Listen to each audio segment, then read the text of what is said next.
Saudara, jelang bulan suci Ramadan, harga ayam potong di Pasar Al-Mahirah Kota Banda Aceh mulai naik dari harga sebelumnya.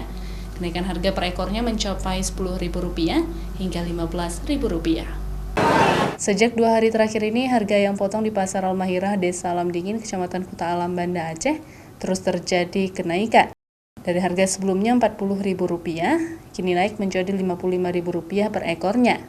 Kenaikan harga ayam potong diperkirakan akan terus naik hingga bulan suci Ramadan.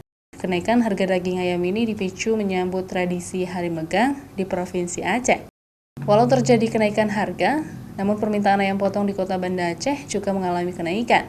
Ke hari sebelumnya, pedagang menghabiskan 30 hingga 40 ekor per hari, kini bertambah hingga 70 ekor per harinya terjual. Naik juga bang harganya,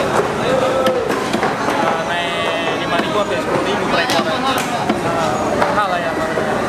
Habis itu ukurannya pun udah kecil.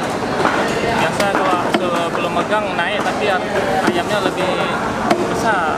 Ya kalau di sini per ekor, nggak per kilo, per ekor. Sekarang harganya paling murah 55. Itu pun ukurannya di 2 kilo ke bawah. 4 hari jelang tradisi megang di Aceh, sejumlah kebutuhan dapur juga mengalami kenaikan. Dan harga tersebut diprediksi pedagang akan kembali normal pada minggu pertama memasuki bulan suci Ramadan. Raja Umar, Kompas TV, Banda Aceh.